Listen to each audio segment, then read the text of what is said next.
اور پھر بجلی بھی اتنی مہنگی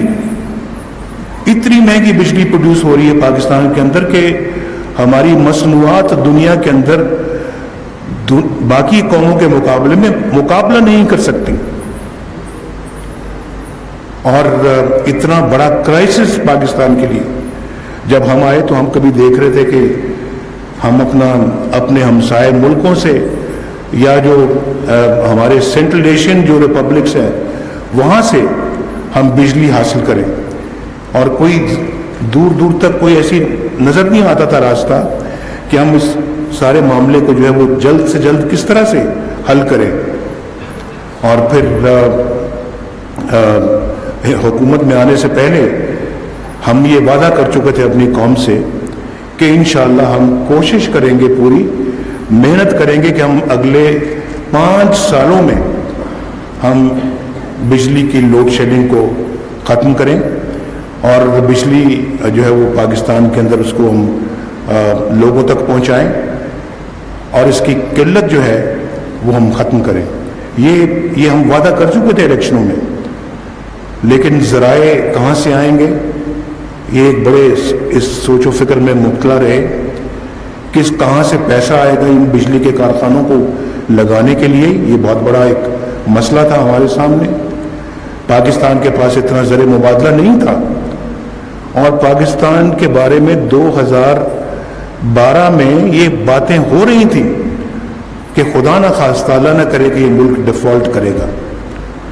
یہ ہر زبان پہ یہ بات آ رہی تھی اور لوگ بڑے پریشان تھے. آپ ذرا 2012 کے وہ ساری فلمیں جو ٹی وی پہ چلتی رہی ہیں, جو مختلف چینلز پہ آتی رہی ہیں, اکانومی کے حوالے سے, بجلی کے حوالے سے, کرپشن کے حوالے سے, دہشت گردی کے حوالے سے, وہ ذرا نکال کے دیکھیں آج کہ آپ کو پتہ لگے کہ 2012 میں یہ ملک کہاں تھا اور آج الحمدللہ یہ ملک کہاں ہے.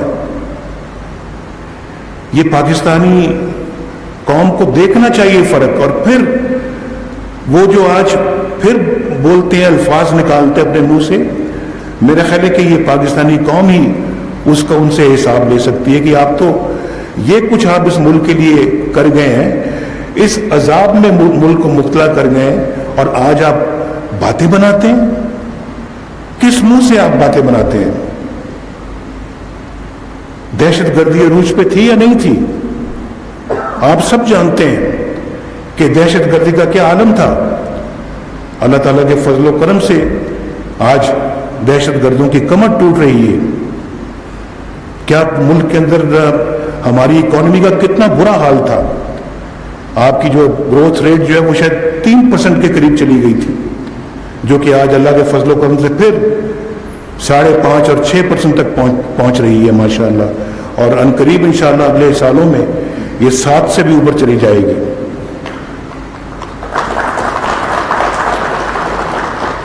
اس ملک کے اندر 18 گھنٹے لوڈ شیڈنگ ہوتی رہی.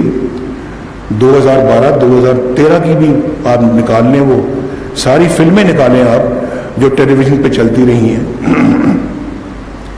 اور آج پوری پاکستان کی انڈسٹری جو کہ بند ہو رہی تھی گیس کی وجہ سے اور بجلی کی وجہ سے, آج دونوں چیزیں, گیس بھی اور بجلی بھی, آج انڈسٹری کو 100% جو ہے وہ مل رہی ہے اور کوئی اس میں لوڈ شیڈنگ نہیں ہے.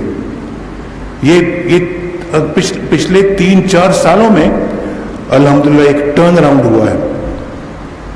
یہ معمولی باتیں نہیں ہیں. یہ ہم نے اس لیے کہ ہم نے کام کیا ہے. ہم نے تمہاری گندی باتوں کا, گندی زبان کا جواب نہیں دیا. ہم نے اپنی زبان کو گندا نہیں کیا. ہم نے الزام تراشی کی سیاست نہیں کی. ہم نے جو ہے وہ گالیاں نہیں نکالی آپ کو. گالیاں ہم نے آپ کی سنی ہیں, آپ کی گندی زبان سنی ہے, لیکن اس گندی زبان کا جواب ہم نے اسی زبان میں نہیں دیا. اور ہم اپنے کام میں مگن رہے ہیں, جس کی وجہ سے آج اللہ کے فضل سے قوم یہ دن دیکھ رہی ہے. اگر ہم آپ جیسی سیاست میں الجھ جاتے تو پھر ہمارا بھی وہی حشر ہوتا ہے جو آپ کا حشر ہو رہا ہے. باتیں تو آپ بڑھ چڑھ کے کر رہے ہیں, دعوے بڑے کر رہے ہیں,